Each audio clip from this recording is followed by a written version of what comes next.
Thanks for downloading a 3CR podcast. 3CR is an independent community radio station based in Melbourne, Australia.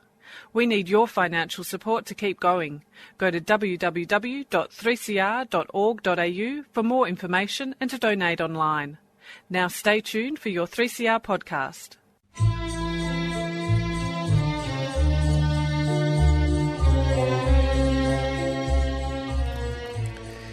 Sabah al-Khair, good morning dear listeners. You're listening to Radio 3CR on 855 AM and Palestine Remembered with Robert Martin, Nasser Mashni and Yusuf Ahmed al-Rimawi.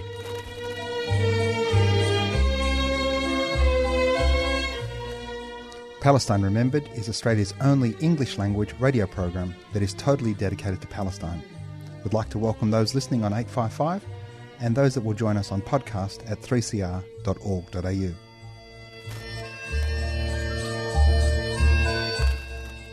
Thanks for joining us. Stay with us and enjoy the episode.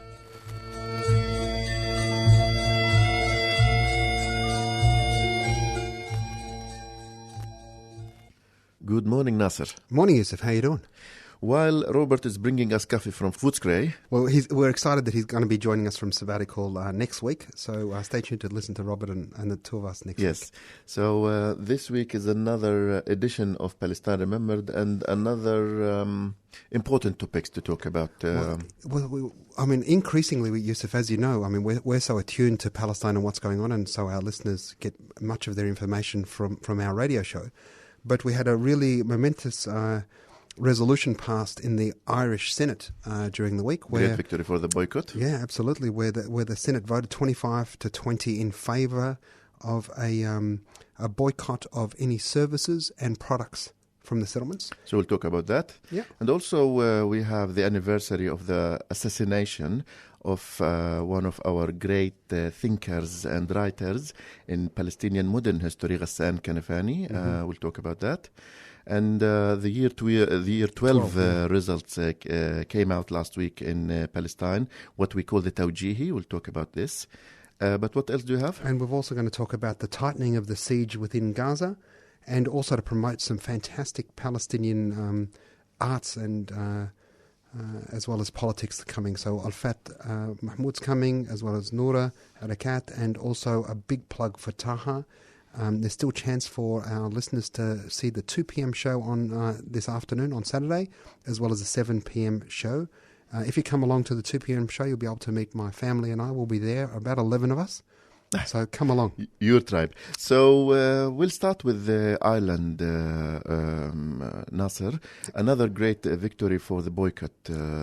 Absolutely. Look, this is, another little step towards isolating and exposing Israel for the pariah state that it is. The bill was called the Control of Economic Activity Occupied Territories Bill of 2018. It was put forward by an Irish independent senator and co-signed by a number of others. And whilst there's still some hurdles to go through before it to become law, it has to go to the upper house, etc., the reality is it's now a discussion point. And look, there's still some significant hurdles it has to overcome from the point of view because Ireland's part of the EU and each of the countries can't impose trade restrictions on each other. But the sort of language that came out of Israel really makes you it shows warms that your they heart. are in pain. Israeli Foreign Minister Emmanuel Nahson said the vote would have a negative impact on the diplomatic process in the Middle East. And the absurdity of the Irish Senate's initiative is that it will harm the livelihoods of many Palestinians who work in the Israeli industrial zones will be affected by the boycott. So in other words, this guy is worried and concerned about the livelihood of the Palestinians. The poor Palestinians, they're going to lose their jobs. As a Palestinian, How nice of him. We don't want your jobs paying under odds. And we spoke last week about the safety conditions of Palestinian workers compared to Israeli workers. Yeah, so you can keep your job, Emmanuel. But it should go without even discussion, because this is stolen land. According to international law, settlements are illegal anyway. Illegal. And if you the world absolutely recognizes that the West Bank, Gaza, East Jerusalem are occupied Palestinian territories. The international law clearly states it is the inadmissibility of land via force. It clearly states that you cannot move a civilian population into occupied territories, and it clearly states also you cannot profit from the resources of that occupied land. And Israel has been doing that since 1967, now 41 years. They've moved 750,000 settlers into the West Bank. They've put over 100 and they've Israeli settlements, carved up the West Bank, denying and they've rights looted the resources of Palestinian landowners and denied them freedom of movement, and the list goes on. But this is the least we can do for Ireland, and we look forward to the rest of the world boycotting not just the occupied territories, but the entire Israeli Made in Israel brand. Made in Israel. We need to make that brand as unpalatable, as stinky as apartheid South Africa, because it is unpalatable and stinky like apartheid South Africa, and we don't want anything to do with it. And as we speak, Nasser, on this point, the Tunisian parliament is discussing a bill to incriminate the normalization between any future normalization between any future Tunisian government with Israel, and that's very important. And we have to say that one of the good things coming out of the Tunisian revolution after 2011 is that they made it in the constitution. They wrote another constitution. We have to give them credit because Tunisian constitution is the first constitution in the Arab world after in modern history. There was a second draft of the constitution after the revolution, and they made it in that constitution to incriminate normalization with Israel. And now the parliament is discussing it, and hopefully it will go through. And I want to give the credit to the Tunisian we do activists we have to, who have been working on it for 5 years or more. Well, when we compare that to the sort of stuff we're getting out of the Gulf from the east, So and Tunisia is so very far away from Palestine. Nevertheless, they have very progressive position on Palestine. We love them. So and we'll talk more about this in future, but we'll give them what they deserve of coverage. One of the things that sometimes we have conversations with people and they say look, boycott, divestment, sanctions, this is, really a really big tool, you're really marginalizing. And look, one of the realities, and we keep saying it, is that Israel craves the normalcy and wants to be welcomed into the world as a normal state. And we know it's not. And when the Palestinian people say, listen, to help us, we are asking you to boycott this country, divest from this country, sanction them for their crimes. When the civilian captured population asks for these things, when you don't, you are complicit. You are part of this. You're indirectly contributing to this occupation. Absolutely. By choosing to reward it financially. You can buy stuff from somewhere else. And we should, we spoke about it last year when the Royal Flying Doctor Services were alerted to the connection between Elbit and the occupation and Elbit's work within the West Bank and Gaza and the challenges, the reality of the fact that a lot of their military armaments were spruiked as being, field tested. And, field tested means, used on Palestinians to perpetuate the occupation. How many casualties? How many casualties? How many people had to die for that to be tested? The Royal Flying Doctor Service, when we said to them, there's somebody else that can help you with these planes. The world's a big place. There's 200 other countries. We'll definitely come back to the And boycott. they did. We should just, congratulate the Royal Flying Doctor Service for doing that. For sure. Now, it's the 46th anniversary of the assassination of the spokesperson of the Popular Front for the Liberation of Palestine, and in fact, one of our greatest thinkers and people of literature in modern history, Ghassan Kanafani. Ghassan Kanafani was assassinated as he was leaving his house with his niece, Lamis, who was 19-year-old, and he was towards his late 30s, and they both were killed instantly. And this is another reminder that Israel has targeted people who has never shot a single bullet to an Israeli target, and Golda Meir decided to assassinate this man for his literature.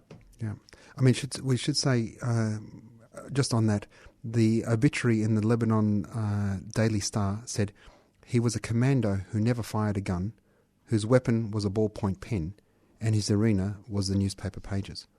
Yet Israel saw fit to assassinate him. And I'm just going to read a couple of his pieces, and some things that have moved me along the journey. I've always had them near me.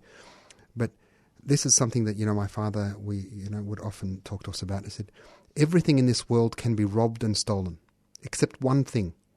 This one thing is the love that emanates from a human being towards a solid commitment to a conviction or cause. And for us, and for Ghassan, God rest his soul, it was always Palestine. Well, Ghassan also is known not only within the Palestinian intellectual corridors, like they say. Ghassan is known internationally. And in fact, I was reading a book written by a Japanese thinker in Arabic language, and it says the Arabs from a Japanese perspective. Yeah. And he spoke about the Arab culture, having lived in the Arab world for 40 years. And he said one of the things that has left the deepest impact on him is the work of Ghassab Kanafani. Right. And to him, he was not talking from a Palestinian point of view. This was the Arab culture point of view. And he said, thanks to the work of Ghassab Kanafani, he was able to understand the Nakba. He was able to understand this huge suffering of a whole nation that's called Palestinians.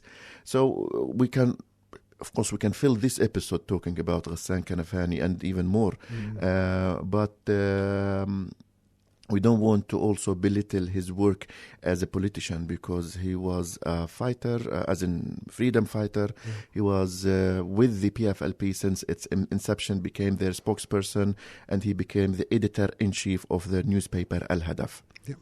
I'm going to read another one of his poems, and this one's so poignant because I've as a Palestinian, as a parent, one of the things that you struggle with is, in fact, the legacy that you give your children in the fact that and the burden, in fact, of being a Palestinian. And as a child, that burden is something that's very heavy, but then as you mature, you realize, in fact, the honor of being associated with the most proud and steadfast people on earth. I heard you in the other room asking your mother, "Mama, am I a Palestinian?"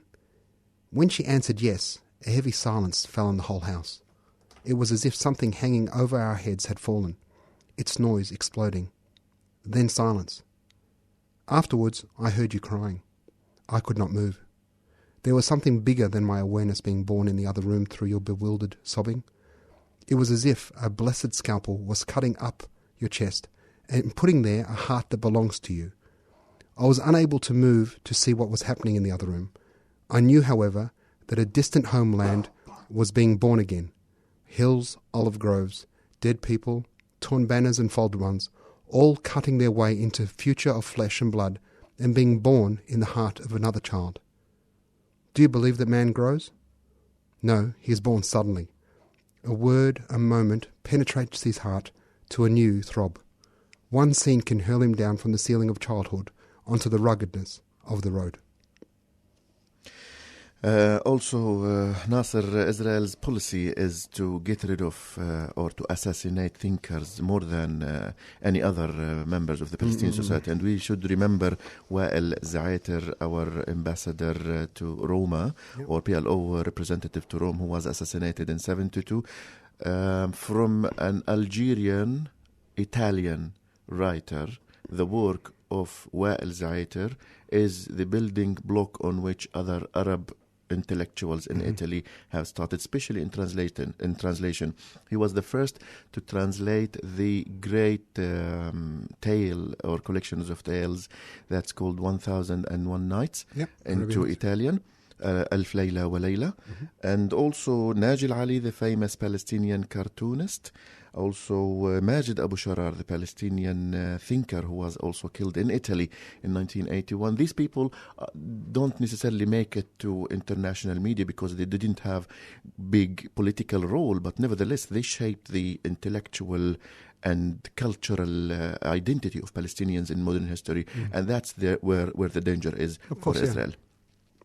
So stay with us. We will be back shortly, and we will be talking about Tawjihi, the year 12 results, and other topics. We will be back.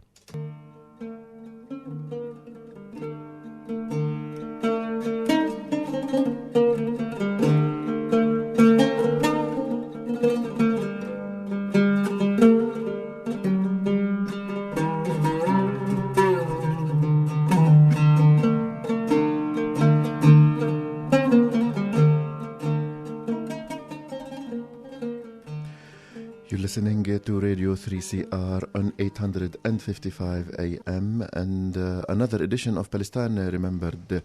Nasser, year 12 results in Palestine and in many of the Arab countries have come out last week, and we should speak about the importance of what we call Tawjihi in Palestinian society, because like in Australia, year 12 results is a big thing in every family. But more so, particularly in Palestinian families. As I read that line about Ghassan Kanafani before, everything in this world can be robbed and stolen except one thing, that's the love that emanates from one's soul towards a cause. The reality is that this is for Palestinians, having been dispossessed of their country, their homes, their livestock, property, etc. Education has been really stressed to all of our children, and often every father will say and the mother will say to their children, they took everything away from us. What they can't take is what's in your head, and the importance of education and the opportunities it creates, obviously for employment and business, etc. afterwards, is so very important. And so in Palestinian homes, the pressure on a result, it's don't go out to eat, don't go out to sleep. and the family's social dynamic changes during year 12. If you have a member of the family who's doing year 12, you let everybody know that I cannot welcome visitors this year. I will not be socially active, because we have a Tawjihi at home. Yeah. And I spoke to one of the members of the Palestinian community in Melbourne, Mr. Abu al-Abd Muhammad al-Asamna, who was 10 years when he left his village in Palestine in 48, and he spoke to us about his journey from near Jaffa to Gaza to Kuwait to Australia. And at the end of our interview in Arabic language, I asked him, what is your message to the other Palestinians who are listening to you? And he said, education. What I want to say is like one word: education and hard work. That's what has remained. So Tawjihi's results have come out, and I think we have to mention a few names. I want to start by the first because Tawjihi has two major domains: ilmi, which is science, and adabi, which is humanities. Mm-hmm. So ilmi, the al-ula, or the first, is Luma Khalid Dawoodi from Jerusalem. And she scored 99.7%, and she is the first in Palestine. And you can imagine the added suffering of people in Jerusalem. And nevertheless, she made it. So congratulations, Luma. Done. In Gaza, the first in humanities domain is Rania Al-Abbasi from Khan Yunis. She scored 99.4%, and she said in an interview that because of the electricity blackout, her family had to buy her some lid, or electrical, what do you call it? LED light. Yeah, that she had to buy from her pocket money to be able to study. So it's not that she had the, She would have got 102 otherwise. Maybe.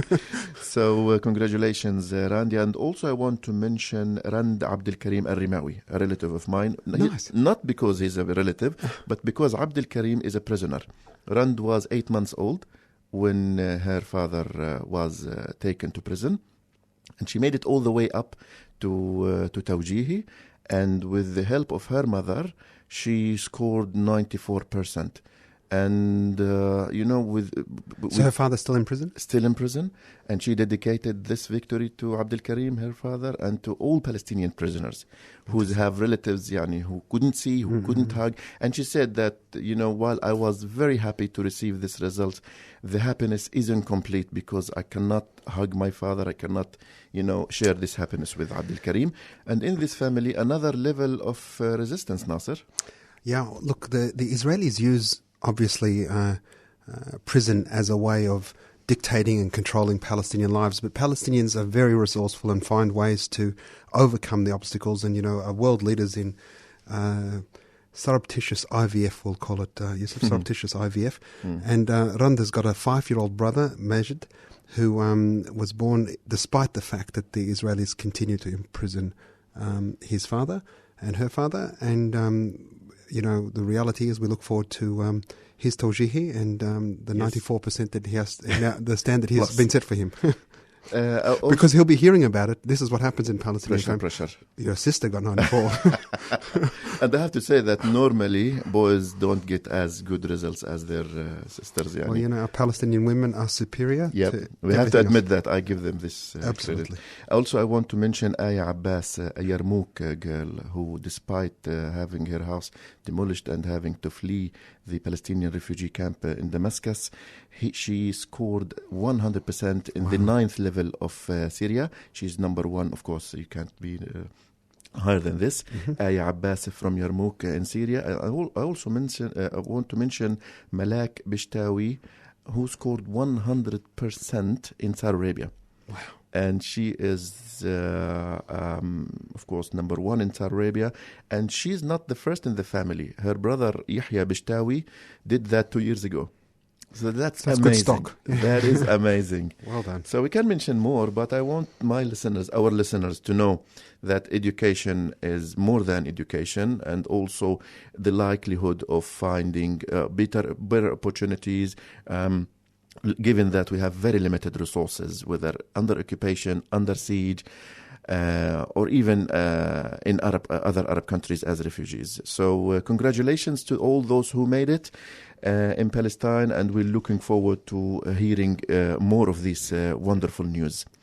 So what else do we have, Nasser? Well, Yusuf, there's only one border crossing into Gaza that Israel allows to be opened, and during the week Israel decided to close the opportunity for Gazans to export what little produce they can produce. And so we've gone from an open-air prison to now it's solitary confinement within Gaza. And to give you an idea, the siege started in 2007. And back then, on a monthly average, Israel was allowing 11,176 trucks a month to enter Gaza. This year, to date, so January to date, the monthly average is now 8,617. So we've gone from 11,176 to 8,617. The population, though, has gone from 1.3 million to 2 million. Yeah. So we've had a 35% increase in the population, yet a 25% decrease in the amount of food and etc. that's being allowed to go into Gaza. Even from a numbers perspective, 961 trucks were leaving Gaza with export. So the produce and the stocks, the light industrial stuff that was the production of Gaza, 961 trucks were leaving per month. Now, we this year to date, 286 trucks per month. So that's decreased by 75%. Which decreases opportunities for employment, industry employment, factories, things are closed down to the point now where we will have 0 this month. So the ongoing catastrophe that is Gaza, the man-made Zionist catastrophe that is Gaza, the siege on Gaza, the imprisonment of 2 million people in a land that the United Nations described as being uninhabitable in 2020, the jailers have closed the gates and introduced them into solitary confinement. And everything that has happened in this 11, or has been happening in this 11 years, they were upfront about it since day one. And I remember the Israeli cabinet said that they will not die of hunger, but they will have a calculated level of nutrition that will just be break-even level of being alive without having a good life. The idea is to put them on a diet, but not to starve them. How arrogant is this? Well, it's so Orwellian. So sickening that they get away with it. And it got to the point, Yusuf, where they've calculated the population and the daily calorific intake required for that population not to starve, and they only allow that much food in. Yeah. So there's no, everybody needs 2 slices of bread. There's 10 people there. We'll let 20 slices of bread. You don't need 2 slices of bread. You only need 1. We're going to let 10 slices of bread in. And not only food and other necessities, including medical supplies, including power, and the list goes on. We will definitely come back to the suffering people of Gaza in future episodes. But also we have important upcoming events. Yeah. So a big few months coming up in front of us. So our listeners can go to apan.org.au, and there's a tab on the right-hand side called Upcoming Events. But we have touring for us Alfat Mahmoud, who will be speaking on Palestinian refugees. She's doing a national tour. This has been sponsored by AFIDA. She's speaking about her village Tawjihi. Tawjihi, but also a book that she's just written, but also on the situation of the Palestinian refugees within Lebanon, but more broadly also about the Palestinians within exile. Where is she coming to Australia from? From Lebanon. Lebanon. So she is a Palestinian Lebanese coming to Australia, yes. Yeah. And who else? So she's doing a national tour. Noura Arakat is coming to deliver the Edward Said Memorial Lecture into South Australia. She's a human rights lawyer and associate professor. So she's doing a tour into Adelaide, Melbourne and Sydney. She's doing the State Library, July 19 at 7 p.m. July 19, 7 p.m, the State Library. Noura Arakat. So if you want tickets to Alfat or to Noura, please go to apan.org.au. And also Yusuf and I saw Taha yesterday, and this is, as awesome as it was for us to see it. It's 9:30 in the morning, you're listening to us, probably 9:45 now, but there's a show at 2 p.m. this afternoon, which my family and I will be at, and also a show at 7 p.m, so that's at the Arts Centre, so go on to the Arts Centre. A theatrical play by Amir Hlayhal. Yeah. And it had a brilliant review at The Age. I got to tell you, look, I've been a Palestinian for a long time. I've been a Palestinian for a long time, but I've been reading. And by the looks of it, you will be. But I will be. And I've read a lot of things about Palestine. But to read such an awesome review, this was in the Sydney Morning Herald, The Age, etc., Fairfax, by Cameron Woodhead. I mean, you're not going to get much more white bread than Cameron Woodhead, but this is just a paragraph out of this review.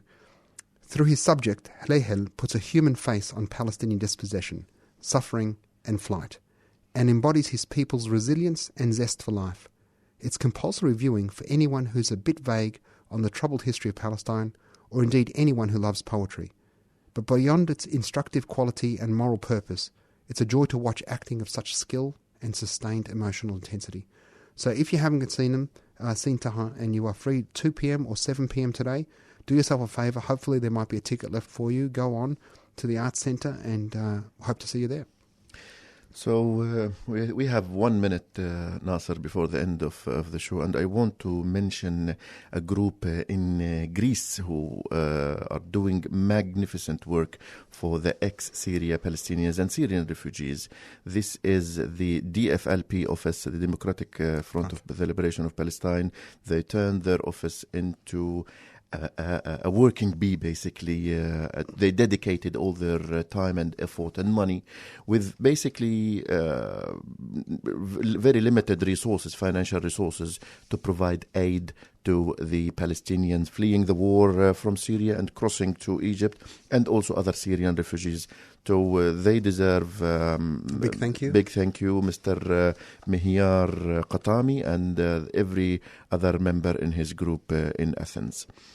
So I guess with this we have come to the end of another edition of Australia's only radio program on Palestine.